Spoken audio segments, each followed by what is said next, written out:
வணக்கம். தமிழாளி தொலைக்காட்சி செய்திகள் வாசிப்பவர் கமலா ஜெகதீஸ்வரன். முதலில் தலைப்புச் செய்திகள். தமிழ் சிங்கள புத்தாண்டு வாழ்த்துச் செய்தியில் அனுரா விடுத்துள்ள அழைப்பு. கட்டுநாயக்கா விமான நிலையத்தில் இந்திய இளைஞன் கைது. மஹிந்தாவின் அவதாரத்தில் ட்ரம்ப் ஆயர் இராயாப்புவிற்கு நடந்தது போல் போப் லியோவிற்கும். ஈரான் மீதான முற்றுகைக்கு ஆதரவு தருகின்றோம், நெதன்யாகு வெளியிட்டுள்ள தகவல். பிரித்தானியாவில் இருந்து இலங்கை திரும்பிய பெண் அதிரடியாக கைது. ஐரோப்பாவில் எரிபொருள் தட்டுப்பாடு, சுற்றுலா பயணிகள் கவலை. ஒற்றை தொலைபேசி அழைப்பால் பாதியில் சிதைந்த போர் நிறுத்த பேச்சுவார்த்தை. முற்றுகையை தொடங்கும் அமெரிக்காவுக்கு ஈரான் விடுத்த எச்சரிக்கை. கனடா இடைத்தேர்தல்களில் பிரதமர் கட்சி வெற்றி பெற வேண்டும், மக்கள் விருப்பம். அமெரிக்கா ஈரான் இடையில் மீண்டும் பேச்சுவார்த்தை நடத்தும் சாத்தியம். இனி தொடர்கிறது விரிவான செய்திகள். நமது நாட்டின் உன்னதமான கலாச்சார விழுமியங்களுடன் ஒன்றிணைந்து சவால்களை வெற்றி கொண்டு வளமான தேசத்தை கட்டியெழுப்ப அனைவரும் கைகோர்க்க வேண்டும் என்று ஜனாதிபதி அனுரகுமார திசநாயக்கா தனது புத்தாண்டு வாழ்த்து செய்தியில் அழைப்பு விடுத்துள்ளார். தமிழ் மற்றும் சிங்கள புத்தாண்டு தினத்தை முன்னிட்டு ஜனாதிபதி வெளியிட்டுள்ள வாழ்த்து செய்தியில் மேலும் குறிப்பிட்டுள்ளதாவது: பௌதீக மற்றும் ஆன்மீக மாற்றத்தை அடையாளப்படுத்தும் இந்த புத்தாண்டு இளைஞர்களின் பிரதான கலாச்சார விழாவாகும். ஒரே சுப நேரத்தில் பாரம்பரிய சடங்குகளையும் சமய கிரிகைகளையும் முன்னிலைப்படுத்தி நாம் கொண்டாடும் இந்த பண்பாட்டு பகிர்வு எமது சமூகங்களுக்கு இடையே நிலவும் பலமான பிணைப்பை உலகிற்கு பிரதிபலிக்கின்றது. நாட்டின் எதிர்கால அபிவிருத்தி பாதையானது எமது பெருமதிமிக்க வரலாற்று மற்றும் கலாச்சார உரிமைகளுடன் இணைந்து அமைய வேண்டும் என்பதில் அரசு உறுதியாக உள்ளது. எதிர்கால திட்டங்கள் அனைத்தும் இந்த விழுமியங்களின் அடிப்படையிலேயே பலமாக உருவாக்கப்பட்டுள்ளன. புத்தாண்டு சடங்குகளின் மூலம் வெளிப்படும் கூட்டு பண்பு, பிறரையும் இயற்கையையும் கௌரவிக்கும் மனப்பாங்கு ஆகியவை இந்த சில நாட்களுக்கு மாத்திரம் மட்டுப்படுத்தப்படாமல் வருடம் முழுவதும் எமது நடத்தைகளில் பிரதிபலிக்க வேண்டும். கடந்த கால இயற்கை அனர்த்தங்களின் போது எமது மக்கள் காட்டிய மன வலிமை உலகுக்கு முன்னுதாரணமானது. தற்போது மத்திய கிழக்கு போர் சூழலால் ஏற்பட்டுள்ள உலகளாவிய வெளிப்புற சவால்களை வெற்றி கொள்வதற்கு தேவையான வேலை திட்டங்களை அரசு ஏற்கனவே நடைமுறைப்படுத்தியுள்ளது. இந்த தருணத்தில் புத்தாண்டு காலத்தில் நாம் வெளிப்படுத்தும் ஒற்றுமை மற்றும் பகிர்ந்து கொள்ளல் போன்ற பண்புகள் எமது வாழ்வை மேலும் அர்த்தமுள்ளதாக்கும். கிடைத்த வெற்றிகளை அர்த்தமுள்ளதாக்கி எழும் சவால்களுக்கு மத்தியில் தளராது முன்னேறி வளமான நாடு, அழகான வாழ்க்கை என்ற இலக்கை அடைய அனைவரும் ஒன்றிணைய வேண்டும் என்றும் குறிப்பிட்டுள்ளார்.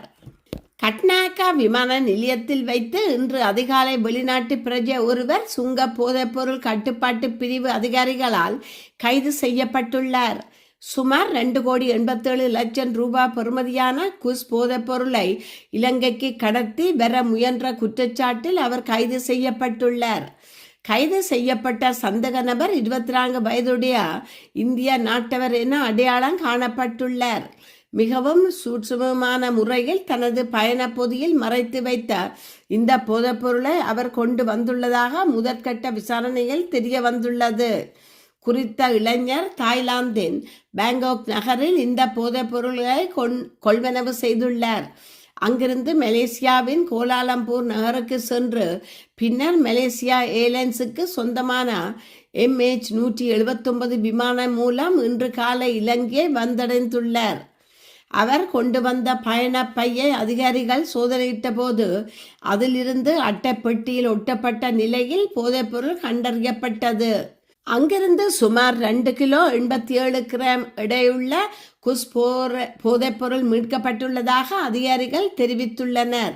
மேலதிக சட்ட நடவடிக்கைகளுக்காக கைது செய்யப்பட்ட சந்தேக நபரையும் கைப்பற்றப்பட்ட போதைப்பொருள் தொகுதியையும் கட்டுநாயக்கா விமான நிலைய போலீஸ் போதைப்பொருள் ஒழிப்பு பிரிவினரிடம் ஒப்படைக்க சங்க அதிகாரிகள் நடவடிக்கை எடுத்துள்ளனர்.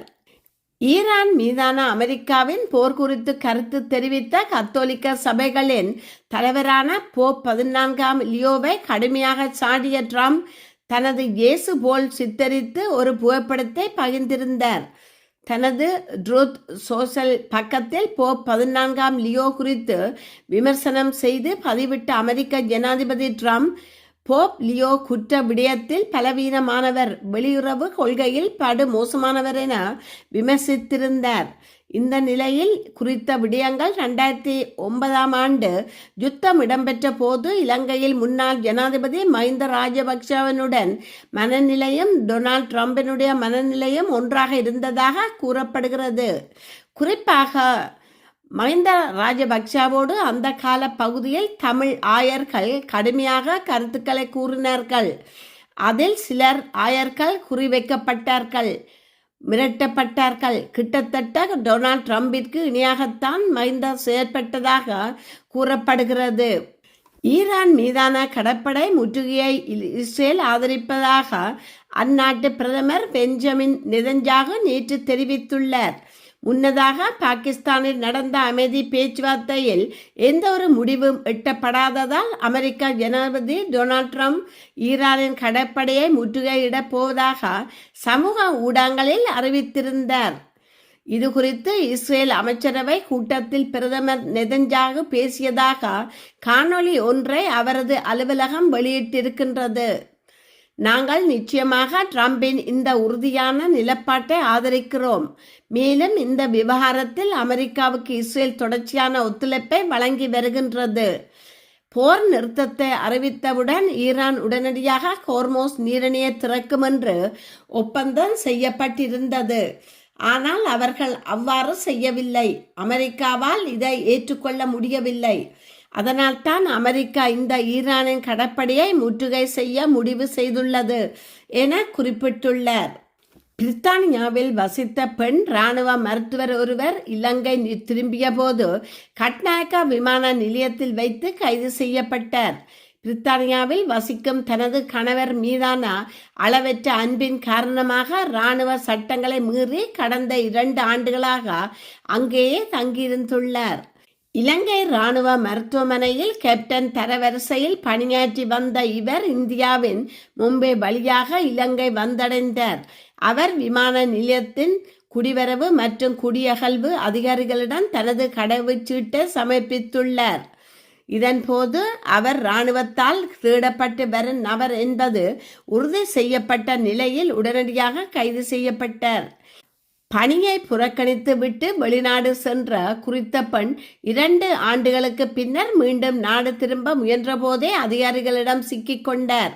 சந்தேக நபரான பெண்ணின் கணவர் ஒரு மருத்துவர் எனவும் அவர் பிரித்தானியாவின் புகழ்பெற்ற கேம்பிரிட்ஜ் பல்கலைக்கழகத்தில் உயர்கல்வி பயின்று வருவதும் தெரிய வந்துள்ளது. ஈரான் மற்றும் அமெரிக்காவிற்கு இடையே நிலவும் அரசியல் பதற்றம் காரணமாக ஹார்மோஸ் நீரிணை வழியாக நடைபெறும் எரிபொருள் போக்குவரத்து பாதிக்கப்பட்டுள்ளது. இதனால் ஐரோப்பாவில் அடுத்த 3 வாரங்களில் விமான எரிபொருள் தட்டுப்பாடு ஏற்படக்கூடும் என எச்சரிக்கை விடுக்கப்பட்டுள்ளது. இந்த சூழல் கோடை காலத்தில் ஐரோப்பாவிற்கு பயணம் செய்ய திட்டமிட்டுள்ள கனடியர்களுக்கிடையே பெரும் தயக்கத்தையும் கவலையையும் ஏற்படுத்தியுள்ளது. குறிப்பாக எரிபொருள் பற்றாக்குறையால் விமானங்கள் ரத்து செய்யப்படலாம் அல்லது தாமதிக்கப்படலாம் என்பதால் முன்கூட்டியே பயண காப்பீடு டிராவல் இன்சூரன்ஸ் செய்து கொள்வது அவசியம் என பயண முகவர்கள் அறிவுறுத்துகின்றனர். எரிபொருள் தட்டுப்பாடு ஏற்பட்டால் விமான நிறுவனங்கள் முக்கியமான வழித்தடங்களுக்கு முன்னுரிமை அளித்துவிட்டு மக்கள் நடமாட்டம் குறைந்த இடங்களுக்கான சேவைகளை குறைக்க வாய்ப்புள்ளதாக நிபுணர்கள் கருதுகின்றனர். இது ஒருபுறம் இருக்க ஏர் கனடா போன்ற கனடிய விமான நிறுவனங்கள் தங்களுக்கு தற்போதைக்கு எரிபொருள் தட்டுப்பாடு ஏதும் இல்லை என தெரிவித்துள்ளன. இவ்வாறாயினும் பயண கட்டணங்கள் உயரக்கூடும் என்பதால் பயணிகள் முன்கூட்டியே டிக்கெட்டுகளை முன்பதிவு செய்யவும் விமான இணைப்புகளுக்கு கனெக்டிங் ஃப்ளைட்ஸ் கூடுதல் நேரத்தை ஒதுக்கவும் பரிந்துரைக்கப்படுகிறார்கள். போர் நிறுத்தம் தொடர்பாக ஈரான் பிரதிநிதிகள் மற்றும் அமெரிக்கா துணை ஜனாதிபதி ஜேடி வேன்ஸ் தலைமையிலான குழு நேற்று முன்தினம் பாகிஸ்தான் தலைநகர் இஸ்லாமாபாத்தில் பேச்சுவார்த்தை நடத்தியது. 21 மணி நேர நீடித்த இந்த பேச்சுவார்த்தை முடிவில் எனது முடிவும் எட்டப்படவில்லை.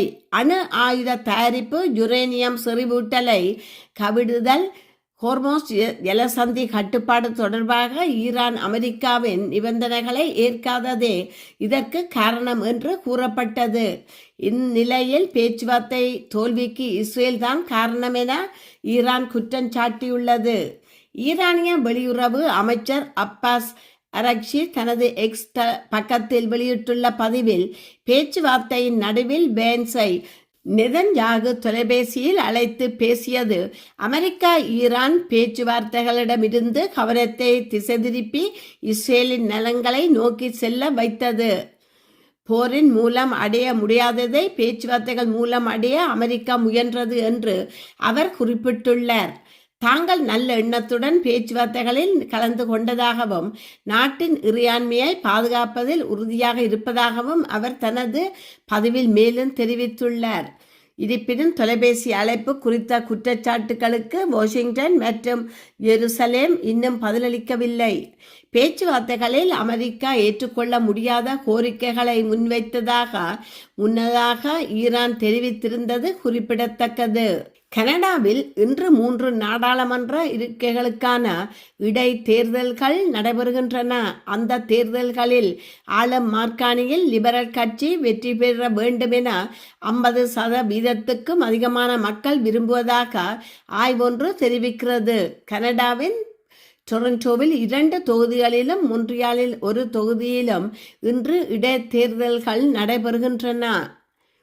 விடயம் என்னவென்றால், இது ஒரு முக்கியத்துவம் வாய்ந்த தேர்தல் ஆகும். அதாவது கனடா நாடாளுமன்றத்தின் கீழவையில் ஒரு கட்சி தனிப்பெரும்பான்மை கொண்ட கட்சியாக இருக்க வேண்டுமானால் அக்கட்சிக்கு 172 இருக்கைகள் இருக்க வேண்டும். மார்கானியின் லிபரல் கட்சியிடம் இப்போது 171 இருக்கைகள் உள்ளன. ஆக தற்போது தேர்தல் நடைபெறும் 3 இடங்களில் ஒரு இடத்தில் லிபரல் கட்சி வெற்றி பெற்றால் கூட அக்கட்சி பெரும்பான்மை கிடைத்துவிடும். 2 இடங்களிலோ அல்லது 3 இடங்களிலுமோ வெற்றி கிடைத்தால் லிபரல் கட்சிக்கு அது மிகப்பெரிய பலமாகிவிடும். அதாவது ஏதாவது ஒரு வாக்கெடுப்பில் 2 பிரிவினரும் ஒரே அளவில் வாக்களித்தால் ஆளும் கட்சி கூடுதல் ஒரு வாக்குக்காக சபாநாயகரின் உதவியை நாட வேண்டியிருக்கும்.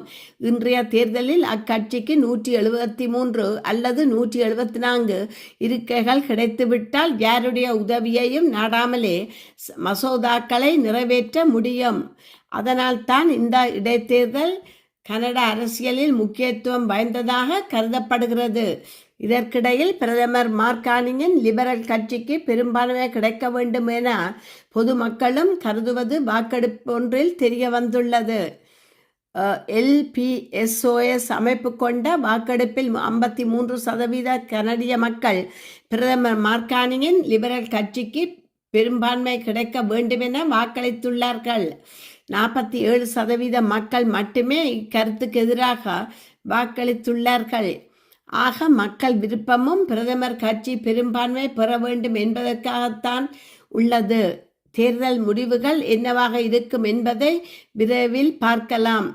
ஈரானுடன் பாகிஸ்தானில் கடந்த சனிக்கிழமை நடந்த பேச்சுவார்த்தை தோல்வியடைந்த நிலையில் ஈரான் கட்டுப்பாட்டில் உள்ள ஹோர்மோஸ் ஜலசந்தியை அமெரிக்கா கடற்படை முற்றுகையிடும் என ஜனாதிபதி ட்ரம்ப் அறிவித்தார்.